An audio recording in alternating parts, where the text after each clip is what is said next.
Just hold up a note like when we have at 20 minutes. Okay. So I want to go around 30. So 30, you said? Okay. yeah, Certain time? yeah. I'm rolling whenever, so. Okay.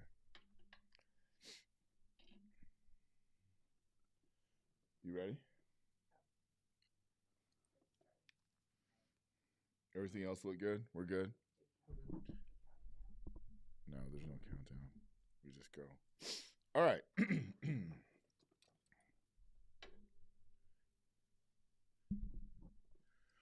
Welcome, everybody, to Brain Foreplay, where you get your checkup from the neck up on Mental Mondays here at Think One.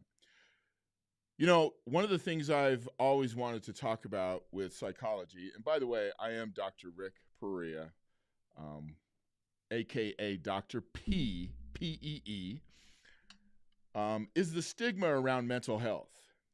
You know, when I first got my PhD, and by the way, people, PhD stands for piled high and deeper. One of my professors told me that back in the day. But when I first got my PhD and I was working in pro sports, I found out right away that when people find out you're a psychologist, they just hear that word and some of them start scrambling because I think they think you're going to analyze them. You're going to break down their behavior and always teach and coach and give them advice. But so much of what I do here at Think One is I am what's called a performance psychologist. And in performance psychology, we don't look at pathology. We don't look at what's wrong with a person. We look for solution-based protocols, how to help people be the best they can be, how to use techniques to reduce anxiety. Now, I don't want to get too scientific right out of the gate here, but at the end of the day, people, if we're on the sympathetic side of our autonomic nervous system, okay, we're going to be stressed out. We're going to have stress. We're going to have anxiety.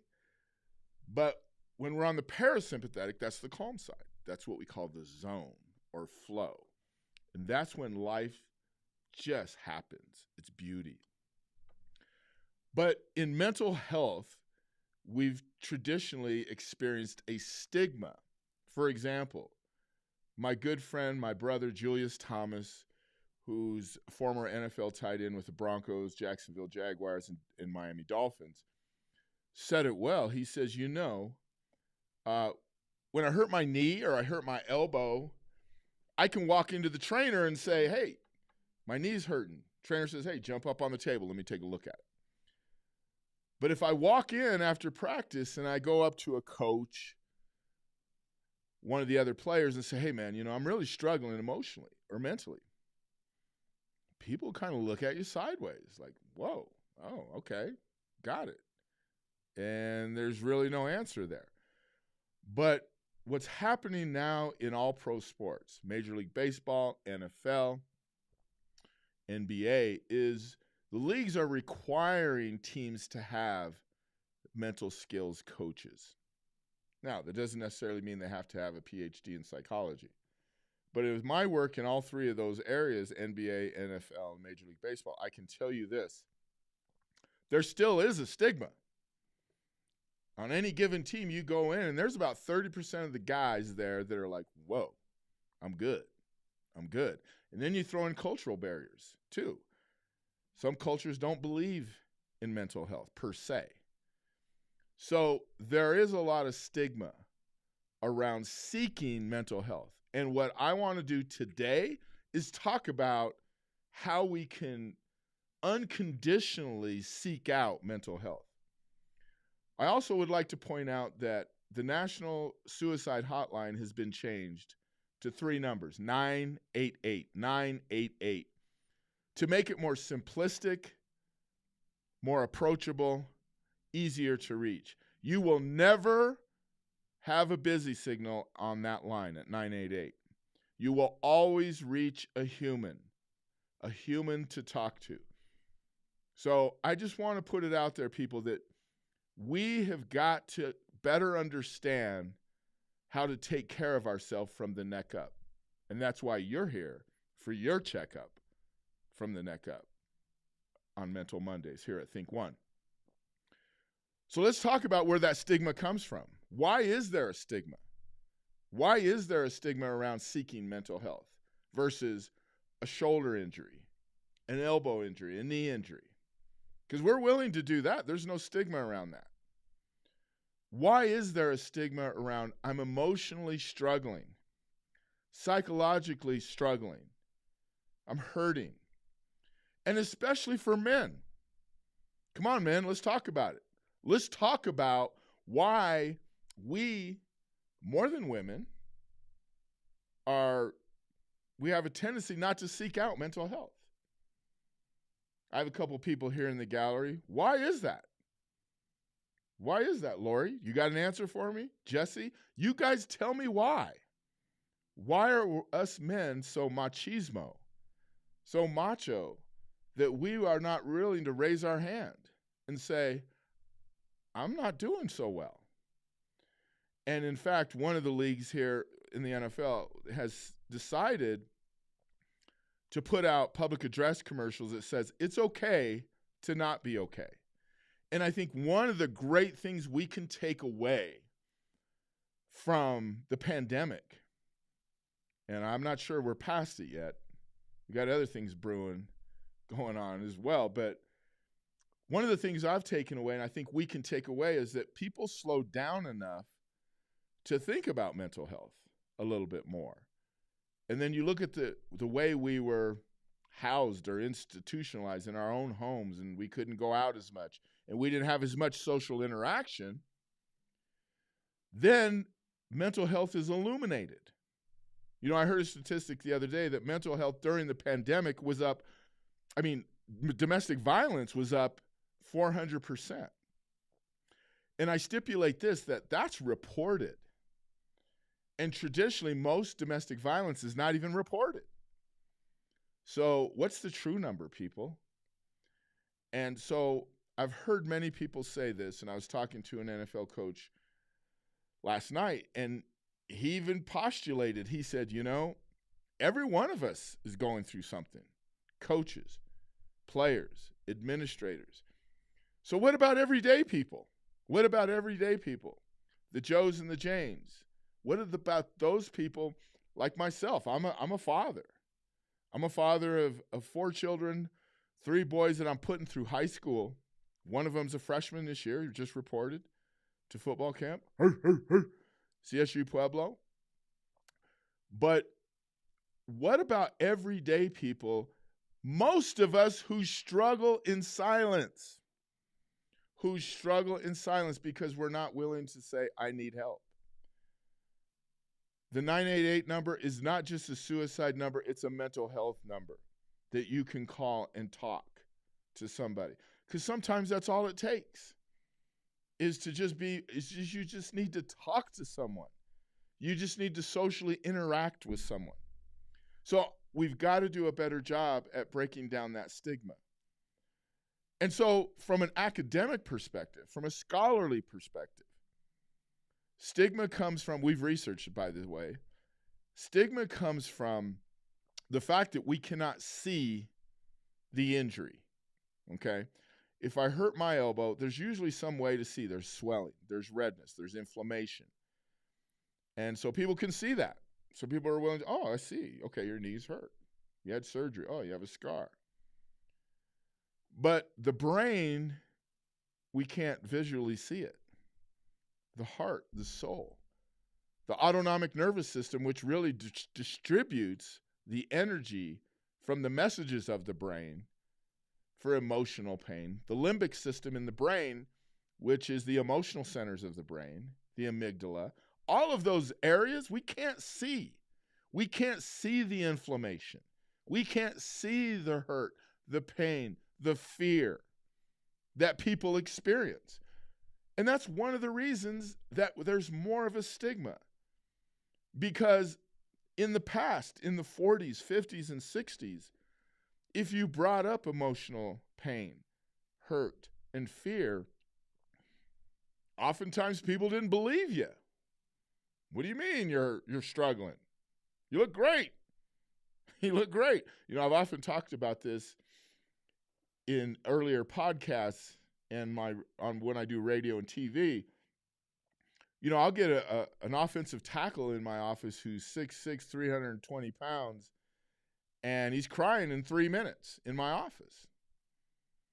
So that's the vessel, that's the shell we see, but we don't see the brain, the autonomic nervous system, the limbic system firing.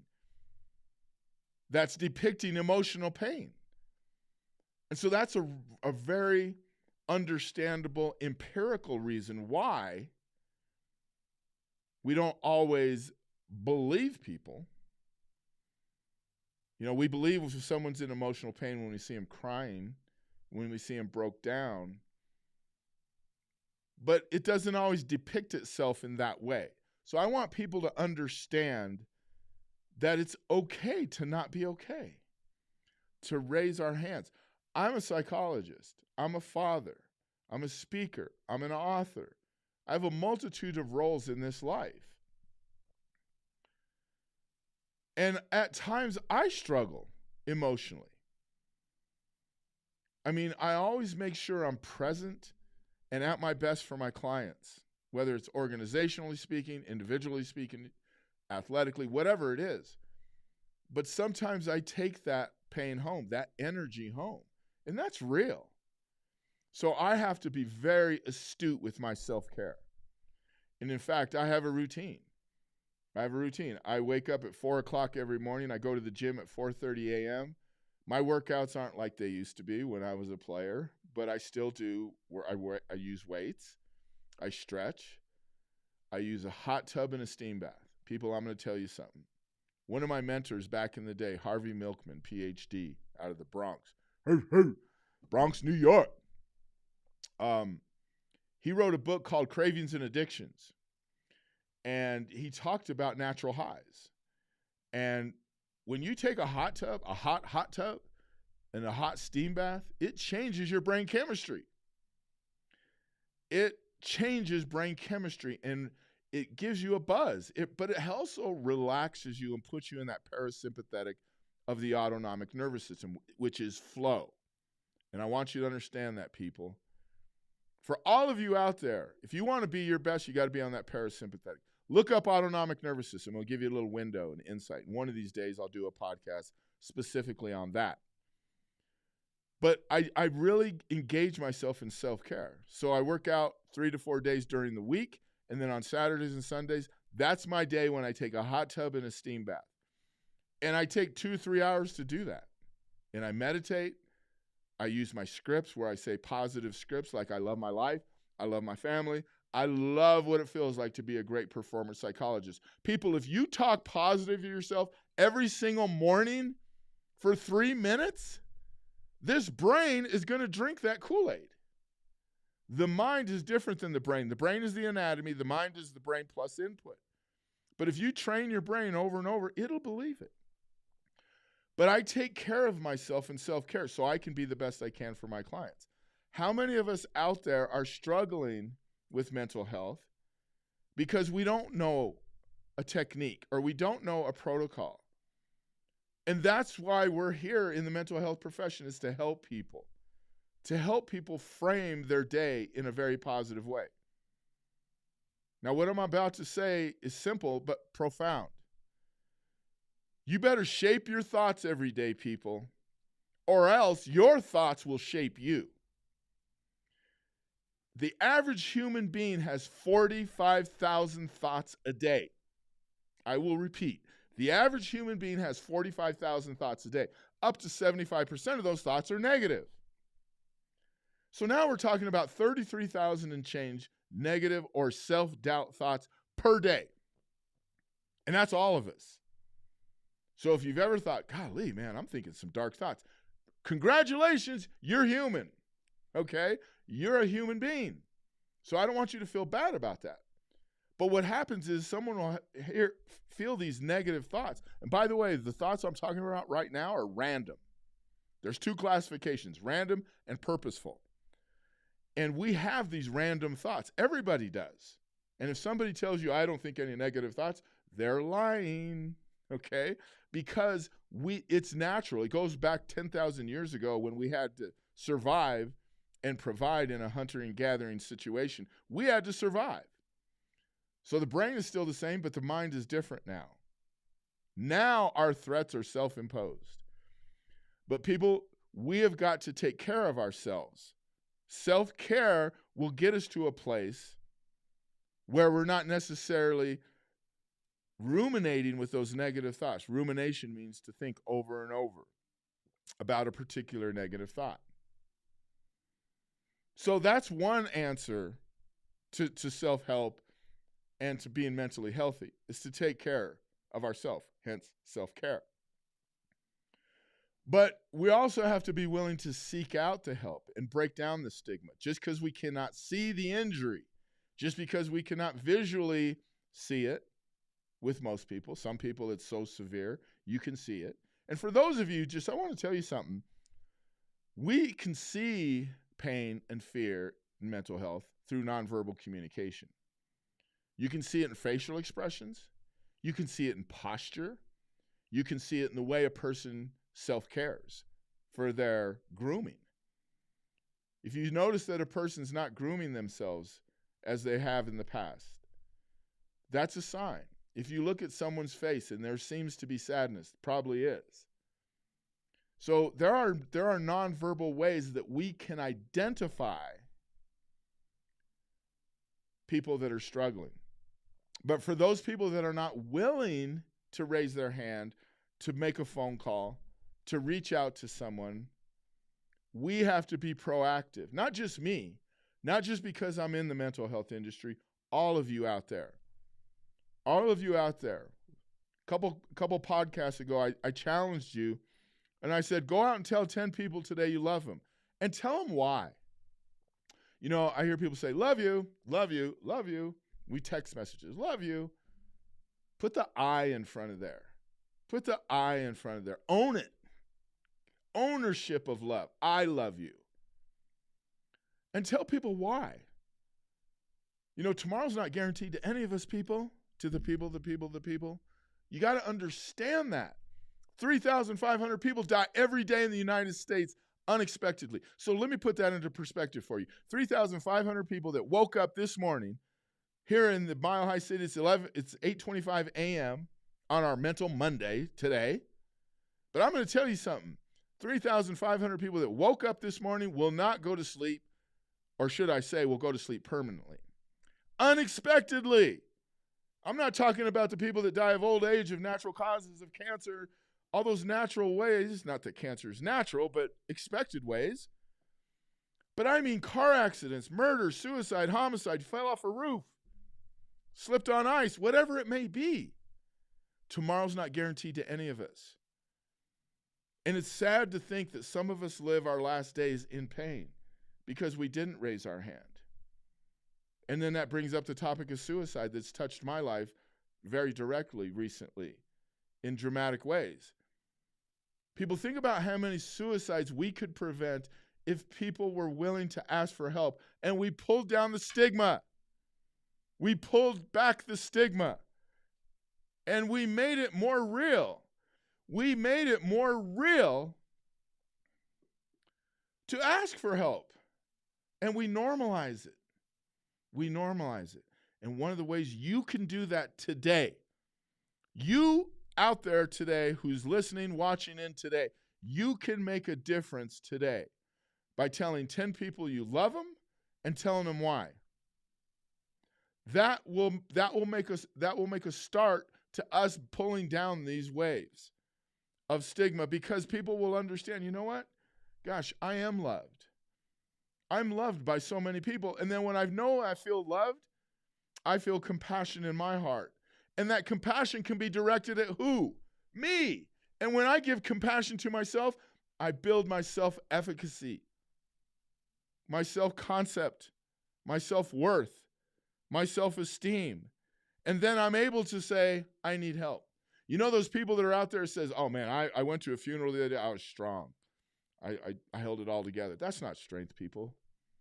Strength is showing people that you can be emotional. Strength is being vulnerable. Men, being vulnerable to say, hey, I need to talk. How many of you go to your wives, your partners, your girlfriends, and you say, I need to talk because I'm fearful, I'm hurtful? People, we've got to normalize that. We've got to normalize that. When I was a psychologist in the NFL, guys would come in my office and they're like, wow, I never knew it was so easy to talk to you. I would have come in here 3 weeks ago, a month ago. But yet I got in front of him. I said, come on in, dog. Let's talk. Let's chat. It ain't about me breaking you down. It ain't about me breaking you down. It's about me. It's not about me analyzing you. It's about me helping you. So I want you people to understand, when you think there's a stigma around mental health, there is not. There's only opportunities to grow and gain and learn about ourselves. Because we have got to curtail the numbers of suicides. Adolescent suicide in the United States is just sad. It's sad. Two of my dearest,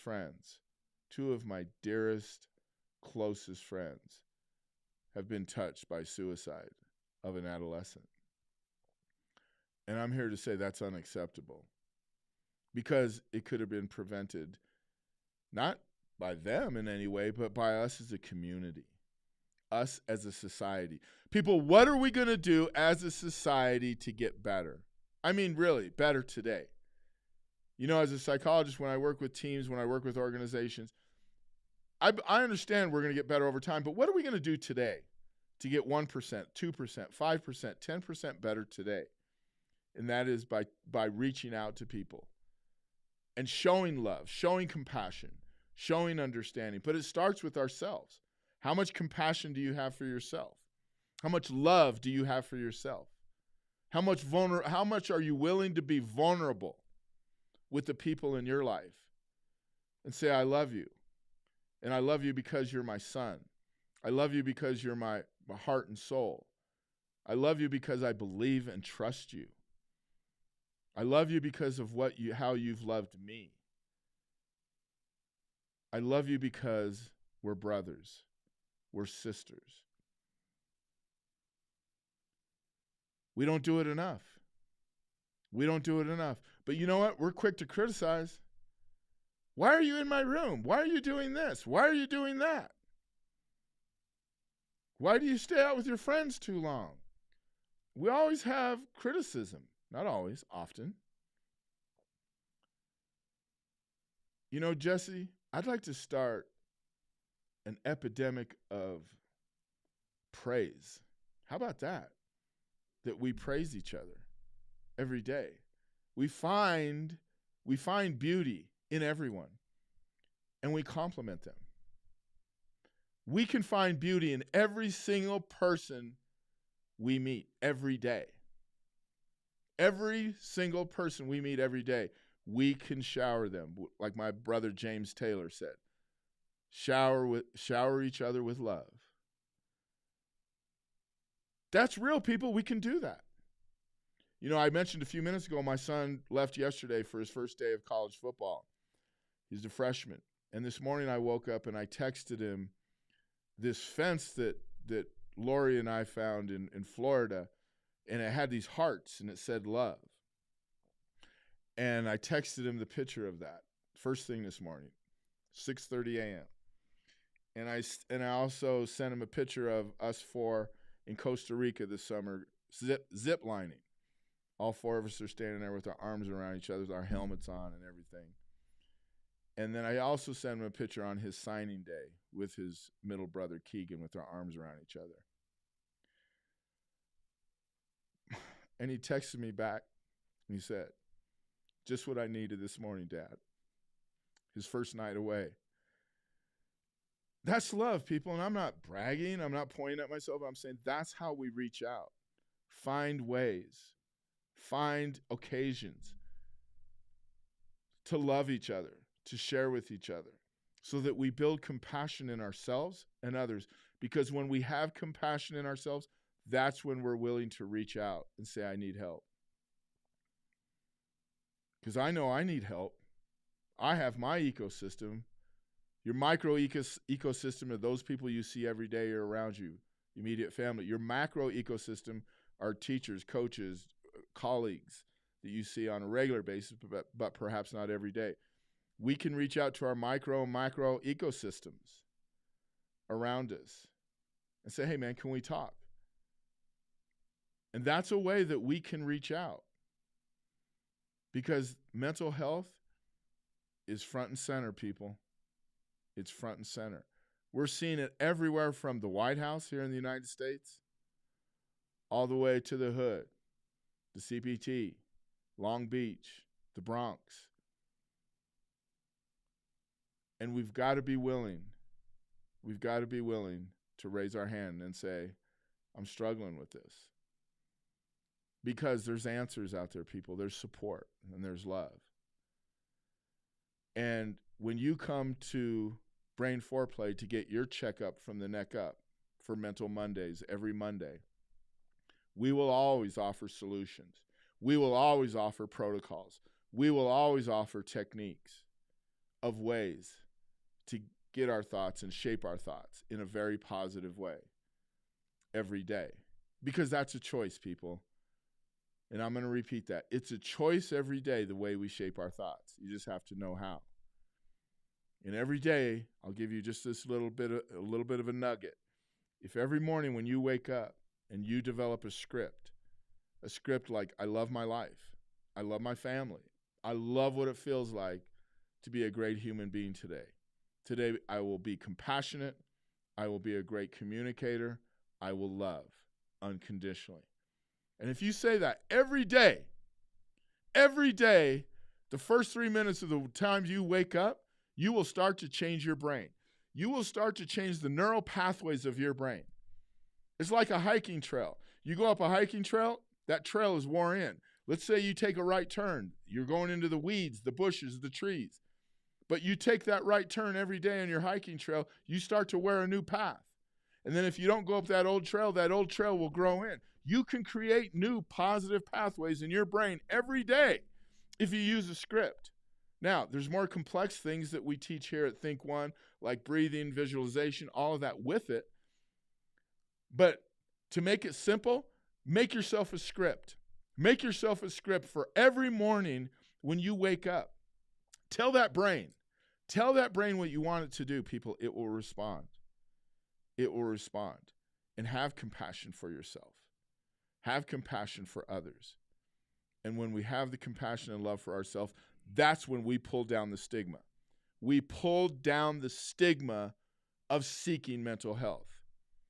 Because I have dedicated myself for the next decade to help people, everyday people. I love my career that I've had in pro sports. Love it, okay? It's given me a fortification that I don't know that I could get anywhere else in a very different way. And I'll continue to work with pro athletes. But one of my commitments going forward for the next decade is to help everyday people in organizations, in families, individuals, to help minimize mental health issues and challenges, because that's a fundamental cause of self-harm all the way to suicide. Because how many teenagers, how many adolescents do we have out there that engage in self-harm behaviors? And I'm not just talking about cutting. I'm not just talking about self-burning. I'm not just talking about the physiological self-inflicted wounds, the mental self-inflicted wounds.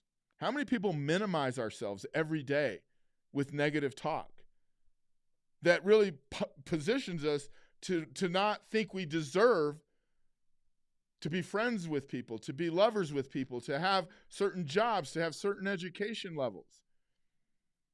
I'm telling you, I meet people every day. Says, oh, it's great you have your PhD. I wish I could have got mine. Why not? Well, I couldn't. I'm not smart enough. What? What? Everyone walking this earth sans a physiological ailment in the brain or the body of some sort, is intelligent enough to be a nuclear physicist. If we apply ourselves. I'm not any smarter than you, not one bit. Most of you are probably brighter than me, but I am willing to work. I am willing to wake up every day and say, what can I do to be my best self? What can I do to help the people around me to be their best version of themselves? And that's all it takes, people, is a commitment, a self-commitment. So as I wind up today, I just want to tell you this. Make a commitment to yourself to look in the mirror, and say, how can I get better? How can I improve my mental health? I gave you the idea of the script. Here's another one that's going to change your mood in 1 minute flat. I want you to look in the mirror, and I want you to smile from ear to ear, as big as you can, ear to ear, for 1 minute straight, and do not stop, because you're going to see there's going to be some emotions that come up. Hold that for 1 minute straight, and you will change your mood. And your mood will be, you tell me, after 1 minute. So people, there are things we can do privately, actively in our own home to elevate how we're feeling, thinking, and behaving, so that we can begin to pull down the stigma for ourselves and for others. We raise our boys a little bit differently than we raise our little girls in this country. And we've got to improve upon that, parents. Encourage our little boys to express emotion. If they fall off their trike, treat them the same way we treat a little girl. Come here, honey. Come here, little boy. Come here. It's okay. And nurture that pain. Don't, well, just dust it off, rub some dirt on it. We're basically teaching a young boy to suppress his emotions. And then that gets conditioned year and year and year. Pretty soon you have two 18-year-olds. One knows how to express, the other one doesn't. So we've got to get better at the way we socialize and condition our adolescents in our society. Every Mental Monday, get your checkup from the neck up here at Think One. And I'll say this. We can do this, people. We can begin to pull down the stigma of reaching out. 988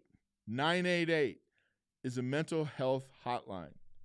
Suicide prevention hotline. Let's curtail this. Let's make a wave. Let's change things on all levels. On all levels. Doesn't have to just be pro sports. Everyday people. We can get better. We can get better. Because I'll tell you what, it's a choice every day in the way we show up. It is a choice every day the way we show up. Shape your purposeful thoughts every day. Don't let those 45,000 random thoughts take over. You shape your purposeful thoughts, or else they'll shape you. I love you, trust you, and believe in you. Get your message here at Think One, Brain Foreplay. Get your checkup from the neck up every Mental Monday. Love you, people.